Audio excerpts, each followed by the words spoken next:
Just when you thought it was safe to go back into the sky. Welcome to another toy review! And a bit of a bugbear for me is Spider-Man Homecoming. Spider-Man's my boy. Spider-Man's my favourite comic book character. Always has been since I was a kid. I've been reading Amazing Spider-Man consistently since I was 9 years of age. So when Spider-Man Homecoming came out, and it was the year before my wedding, and I was going through other issues with like career things, just jobs were coming and then disappearing and all sorts of stuff. It meant I didn't really have a lot of disposable income in 2017 when the action figures for Spider-Man Homecoming came out. There was a wave of figures, which I can't remember what the comic book characters were now, but I knew that they were all ones I wanted to collect. But amongst the figures were a Spider-Man Homecoming Spider-Man, a Homecoming Spider-Man homemade suit, and Adrian Toomes, the Vulture. The Build-A-Figure for the wave was the Vulture's wings. Now, I eventually managed to get 2 Homecoming figures. The Spider-Man you see here is from a 2-pack with Michelle Jones, MJ, who is on the shelf just up there. So I've got Spidey in his very Homecoming iconic look from that movie, which is him in his suit with the blazer and the hoodie, the Midtown High logo on it. It's a great look. It's so cool, and I absolutely love this figure, and having him next to MJ on the shelf is great. But I've always pined for the homemade suit, and especially I've always pined for the Vulture. In the year of our Lord 2022, at least here in the UK, Hasbro have seen it fit to release the Vulture from Spider-Man Homecoming with starker colours this time, like the colours closer match to sort of the promotional artwork for the movie, the harsher greens and browns, and all the Build-A-Figure parts in the packaging. Downside, no head sculpt. Chances are Michael Keaton has not allowed Hasbro his likeness. Mattel? Is it Mattel who used to do the DC Universe figures? They had it very briefly for the DC Multiverse line or whatever it's called. It was like 3.75-inch figures, and some of them were based on movies and video games. They did a Batman Returns Batman, and one of the versions you could get had a Keaton likeness. And cowled Keaton has been available through NECA Toys, promotional toys, based on his first 2 Batman movies, and Hot Toys have had versions of his likeness for the other action figures, but I guess he's never done it. He's never given the likeness rights for Marvel, for the MCU stuff, which is a shame. But the Vulture is going to look pretty damn imposing, as is the Spider-Man Homecoming logo there on the top. Fantastic portrait of the Vulture on the side, looking terrifying. And on the back, if you remember our Black Widow 2-pack, we get the same cock-up. With an impressive flying apparatus, Adrian Toomes soars through the skies to threaten Spider-Man. And then all the foreign language versions are the same paragraph. So they cocked up on that one. A big scary picture of the Vulture. And down there, a CGI rendering of the figure to show you roughly what you're in for when it comes to the Wingspan. I love the fact that this is a continuing trend now from Hasbro to release Build-A-Figures that are long out of issue. Long out of production, a separate release. We've had, on this channel, we've looked at, oh god, who have we looked at? Oh, the Children of Thanos set, where we got a Cull Obsidian, and of course a Thanos in there. The updated version of Thanos based on Endgame in the Iron Man Thanos 2-pack. God, who else? Who else have I got from this? Ant-Man from Civil War, who is just up there. The Giant Man version of Ant-Man from Civil War, that was a separate release. So we've had a few like this over time for the MCU. There's been more for the comic figures like Monster Venom and Toxin, characters like that. But here's Vulture. Let's get him open. Okay, welcome to Vulture Prep PSA. We are already off to a bad start with this figure. Articulation, because you have the separate body, obviously, from the wings. The feet bend like so, and there's a decent amount of pivot in them too, giving you some nice posing options. He has a... it's very stiff. Double knee joint, which allows for a decent amount of movement. He swivels at the top of the thigh, and the crotch moves as one would expect, not hampered particularly by the belt accessory, which is a fairly loose piece of plastic. However, inside my Vulture's crotch, the piece had split open, so the back piece of his upper thigh came right off. To fix it, I've had to put a very light amount of glue along the seams, so if I'm careful I can still rotate his thigh, but I'm going to have to keep an eye on that one, aren't I? Also, it's weird, there's like a brown discoloration around his crotch that I know is there to sort of show the pants are browny green, but because of the placement of it, just looks like he's had an accident. It's really weird. So be very careful. As a result, this leg is quite loose when compared to that one. I am not happy about that. He has a waist swivel just above the loose belt piece and a crunch in the ribs. His arms can go out quite far, which is nice. A swivel at the top of the arm too. There is a double elbow joint. No swivel at the forearm as the sculpt might suggest, but of course the hands turn all the same. His head rests upon a ball jointed peg, which in my case is unnaturally stiff. So my Vulture is not going to be able to move his head.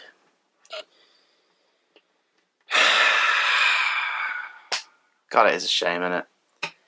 It's a shame. I know he'll mostly be a display piece, but you at least want options, you know what I mean? Just, yeah, the paint has dried in the joint. And I am not like an expert customizer, so I will not be tinkering with it. That's a shame. That is a big shame. His head. Well, again, before we look at his head, let's look at the sculpt. The sculpt is very nice. Like, I love the big, gripping, silvery boots. He does have pegs if you want to have him on a stand in some way. The sections that go to the back of the boots look very cool. The difference between the silvers and the greys and the greens is nice. The knee pads have this great green and silver metallic look. All the relevant straps to make you believe this is indeed a harness. Obviously the belt there is meant to allude to it being connected to the legs. There's a little gap, but that's fine. Belt buckle is nicely detailed. That's a really, really cool look. Silver all the way up the back, apart from the gold bit here. This is key because of the way that the wings slot with this peg here into his back. The brown of the jacket's a little plain. It's a shame they saved all the staining for his crotch, because it'd be nice if there was a bit more of a dirty wash on the jacket. As such, it just looks like one. It just looks lazy because it's the same colour. But you're not really going to see the arms, because one of his other accessories. He won't stand up now because of his leg issue. Great. Are these things. There's two of them, both painted sculpted in the opposites. These go on his arms. You just click them right onto a slightly bent arm. You pop his hand off, and then pop the hand in to lock the sculpt in place. Then you place this into his hand with the long side up.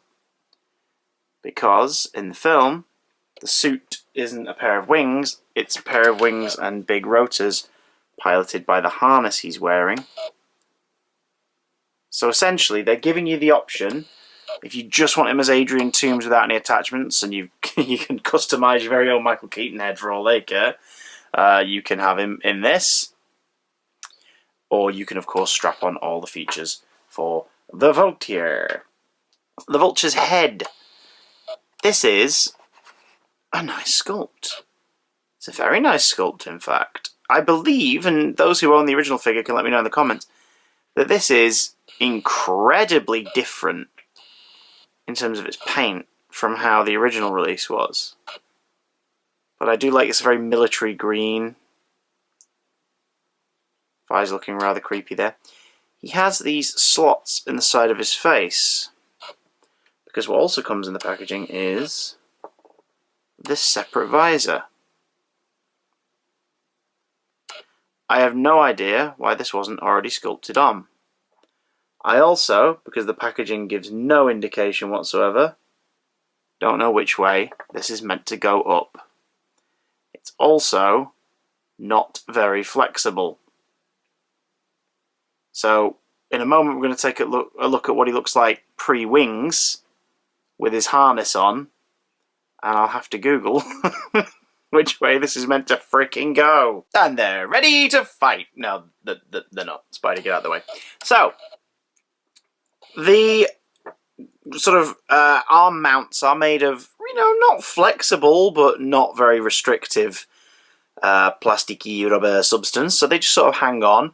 My recommendation to get the arms looking just about right is one that I normally wouldn't recommend, which is keep the lower arm joint completely straight and move the upper arm one by one, like one little pop. Hands came off quite easily. The sleeves don't quite fit through the holes at the end of the silver gauntlets, but that's fine. The accessories sit in the hands alright, and they're on a bit of an angle, which I kind of like. Because, you would be tilting them, they wouldn't be like facing upwards. As for the lenses, I'm so annoyed that I can't move the head more than side to side. I'm fuming about this. As for the lens, for those who are wondering, triangle goes down, the more detailed part of the curve goes upwards. I basically placed it gently on the face and pushed until the pegs clicked into place. He does look a lot better with the visor, but it's kind of a shame almost because the blue of the eyes was so striking, the blue of the lenses underneath the visor. So his head's almost lost detail from a distance now, which kind of sucks. Yeah. Moving on to the next part of the pack, which is the wings. They appear behind old Adrian tombs like this in the box, with this coming out. I wonder what this is. I was like, oh, hang on, he's not got a little balcony like the Falcon Captain America Build-A-Figure, does he? Turns out he does, sort of, because this front section contains the main backpack. This is what will go onto Adrian's back, with the weird blue purple hue lighting at the back there. Not quite sure what that's meant to represent. The fans rotate, which is not going to do much for you on display, really. But, it's a nice inclusion. I'm just worried that it's a piece that will then come loose over time. Big peg for his back, and if we pop this out as gently as we can, there we go. You'll notice the bottom is triangular, and there's these little ridges in the top of this stand here that mean it rests in there. So, this is for if you are displaying Adrian stood up. That should line up with the hole in his back. If we try it this way, perhaps. Yeah, okay, it's a little more secure. Try the hole in his back. Yep, so that sits comfortably in there. His feet sit comfortably either side of the bottom of the T, and it means you can display Vulture like so. As for the rest of his wings, they come here in this back piece, falling apart already. And I'm going to use the packaging for reference, but I assume that the cleaner version is on the back. Got all these different hinges and brackets. I'm terrified this is going to fall apart. Okay, let's get building the wings. Size-wise, this boy is impressive. Again, there's Spidey for comparison. He's tiny, tiny child, tiny Tom Holland child. We'll move him out of the way. This is nuts as a size thing. Let's take a look at these wings. So, there are, when you put the pieces together, near each of the joints, very slight L and R markings that show you whether it's the right wing or the left wing. Keep politics out of YouTube videos. You click them in front of the discs that are on the base piece that's already in Vulture's back, discs which move. Again, them rotating has me worried that they're going to break easy, and they are very, very light, and that scares me. I always like there to be a little bit of resistance in the articulation, but whatever, because it's accurate to the film. Like, so if you've got him on a harness or a rig or something in your display, and you want him to be, you know, the fans facing downwards because he's propelling upwards, or you want them sort of at a slight angle because he's hovering or whatever. There they are, and they sort of sit in these little brackets, and you can see them from the front as well. They don't click into place, but they sit there. There is that hinge there, which can bring the wings out. Woo! Or in, if you want them in a bit more of an intimidating, sturdy pose. However, be warned that the stand will come apart if you put too much weight on it. It's a handy little stand, but I'll be honest, I would much rather it have been something that you can click the body of the character into rather than just resting the wings, because it does cause a bit of a problem. The next hinge is this one up here, which is literally a hinge, as you can see, bringing the wings out to their full span. The downside to using it is it makes them looser, so the wings end up... This isn't even from wear. I didn't, like, before this recording, like, whap them around a load. I just did what you're meant to do with them, and this one's already loose. Is there a way to tighten it? Is there a nut or a bolt? No. Just got to deal with it. Just got to deal with it. Maybe rest it on the other piece. God damn it. Not gonna lie, very disappointed in the technical execution of this figure. Very disappointed. But let's look at the full wingspan. If I can get him to stand up without losing his balance, because that's another thing that seems to be happening. His feet don't quite reach the ground based on the prop in his back. He's just a little off the ground. But there's the full wingspan for the character. It's about as wide as the table that I've got him balanced on. You see there the fans that are distractingly blue. Which is weird, because in the film there's sort of like a blue hue around them as they spin. So the fact they're just blue is a bit weird. Can I be brutally honest? This is a miss. I think this one's a miss. I think if you really love this movie and you want an action figure of the Vulture, you're probably better off going for a similarly scaled, like, lights and sounds figure. You know, more playset kind of figure than this Marvel Legends figure. I think this Marvel Legend version of the Vulture is not worth the £36.99 that it currently goes for here in the UK. £36.99 is a little too much of an ask for what you're getting in terms of the quality of the figure. He looks nice, and I'm going to have to find somewhere to can display him up there. Probably be in one of these middle shelves, move these middle shelves around a bit and have like a Spider-Man Homecoming space in that one. Because stood up in the background, it'll cut a nice impressive silhouette, but yeah, it's a no from me. Sorry folks. What do you think of the Marvel Legends Vulture action figure, the re-release of the Build-A-Figure wave and subsequent Vulture figure from 2017? Do you think it's worth picking up? You fussed about me not loving it. Are you going to get hold of it yourself and make your own mind up? Which you should do if you really were after this. Maybe you will get more joy out of it And if so, let me know in the comments if you had a better time with yours than I did with mine. You can support my toy reviews by picking up a toy for me, going to the Amazon wishlist link down in the description, or you could go to the PayPal link and make a donation toward an action figure or purchase that you want to see me review here. Make sure to leave notes so I know what it is you put it toward or what you bought.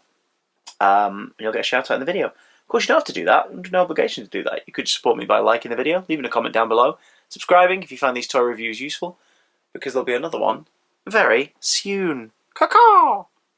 Caw-caw.